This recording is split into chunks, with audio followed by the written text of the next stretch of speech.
नमस्कार। आज के इस एक्सप्लेनर में आपका बहुत बहुत स्वागत है। देखिए, आज का हमारा ये सेशन कोई साधारण लेक्चर नहीं है, बल्कि इसे हमने एक स्टडी बडी शोडाउन की तरह डिज़ाइन किया है। बिल्कुल एक रैपिड फायर क्विज की तरह।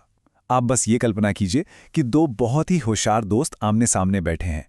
एक सबसे मुश्किल सवाल दागने के लिए तैयार है और दूसरा हर बाउंसर को खेलने के लिए बिल्कुल मुस्तैद। हम पीडीएफ के पार्ट 3 अंग्रेजों की भारत विजय में दिए गए ऑब्जेक्टिव सवालों यानी एमसीक्यूज को एक दूसरे से पूछेंगे और उनके सही उत्तरों पर गहरी चर्चा करेंगे। तो चलिए बिना किसी देरी के इस दिमागी कसरत को शुरू करते हैं।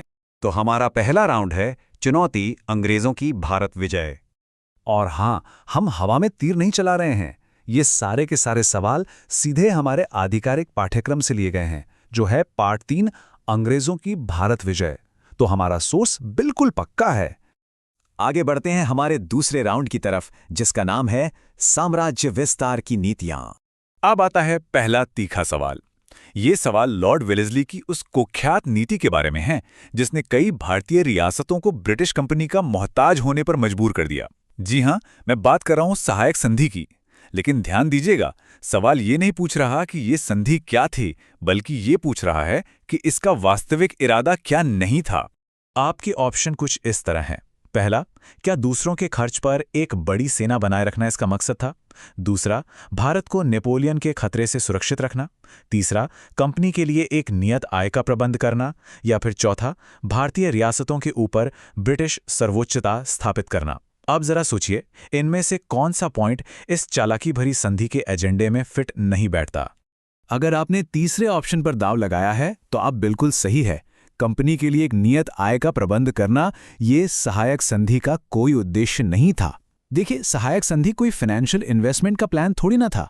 ये तो विशुद्ध रूप से अपना सैन्य प्रभुत्व जमाने का एक हथियार था। कंपनी चाहती थी कि बिना एक भी रुपया खर्च किए वो रियासतों के सिर पर अपनी सेना बिठा दे। है ना कमाल की चाल? चलिए अब डिफिकल्टी लेवल को थोड़ा और बढ़ाते हैं। अब बारी है लॉर्ड डलहौजी के मशहूर व्यपगत के सिद्धांत की, जिसे हम डॉक्ट्रिन ऑफ लैब्स भी कहते हैं। आपके सामने एक मैचिंग का सवाल है। आपको बताना है कि किस रियासत को किस साल हड़पा गया। राज्य को उसके विलय वर्ष के साथ सही सही सुमेलित करना है। तो इस पहेली का सही मिलान कुछ इस तरह होगा। ध्यान से सुनिएगा। जैतपुर का विलय हुआ था 1849 में। इसके ठीक बाद बघाट को 1850 में मिला लिया गया। फिर नंबर आया उदयपुर का 1852 में। और अंत में, जिसके बारे में हम सबने सबसे ज्यादा सुना है, झांसी, उसका विलय 1853 में किया गया। अब जरा इस टाइमलाइन पर एक नजर डालिए। 1849, 1850, 1852 और 1853। देख रहे हैं आप?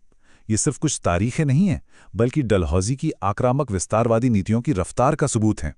ये बिल्कुल ताश के पत्तों के ढहने जैसा था, जो साफ दिखाता है कि ब्रिटिश साम्राज्य कितनी तेजी से भारत को निगलने में लगा हुआ था। अब हम आ गए हैं तीसरे राउंड पर, महत्वपूर्ण युद्ध और संधियां। वैसे आगे बढ़ने से पहले मैं आपको याद दिला दूं कि ये सारे सवाल ऐतिहासिक परीक्षाओं के असली प्रश्न बैंक से सीधे उठाए गए हैं। तो ये मत सोचिएगा कि ये कोई साधारण क्विज है। इसका स्तर आपकी वास्तविक परीक्षा की तैयारी के बिल्कुल बराबर है। तो हमारा अगला रणनीतिक सवाल ये रहा, रिंग ऑफ फेंस यानी घेरे की नीति, इसका संबंध किस ऐतिहासिक ब्रिटिश अधिकारी से है? आपको याद होगा, ये नीति अपनी सीमाओं को सुरक्षित रखने के लिए बफर जोन बनाने के बारे में थी। आपके सामने 4 प्रमुख ऐतिहासिक हस्तियों के नाम हैं: Henry Lawrence, Dalhousie, Warren Hastings या फिर रॉबर्ट क्लाइव।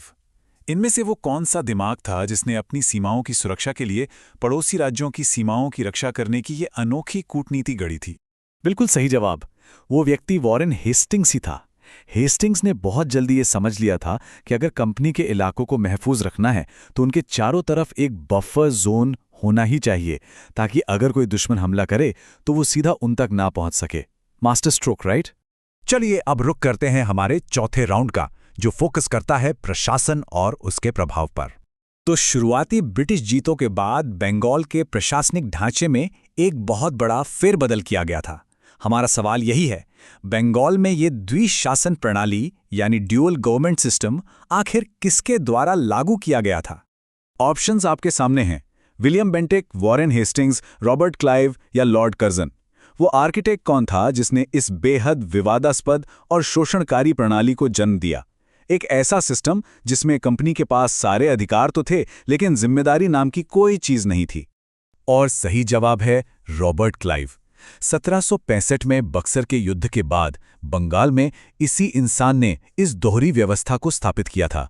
और सच कहूं तो इसने भारतीय अर्थव्यवस्था और हमारे प्रशासनिक ढांचे की जड़ें हिलाकर रख दी थी। इसी से जुड़ा एक और गहरा वैचारिक सवाल लेते हैं। भारतीय इतिहास के संदर्भ में द्वैध शासन यानी डायरकी का सिद्धांत किसे निर्दिष्ट करता है?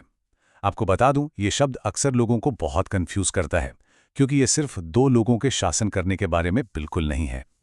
इसका एकदम सटीक अर्थ है प्रांतों को प्रत्यायोजित विषयों का दो प्रवर्गों में विभाजन। अगर आसान भाषा में कहें तो शासन के विषयों को हस्तांतरित और आरक्षित यानी ट्रांसफर्ड और रिजर्व्ड इन दो अलग अलग श्रेणियों में बांट देना, यही थी डायरकी।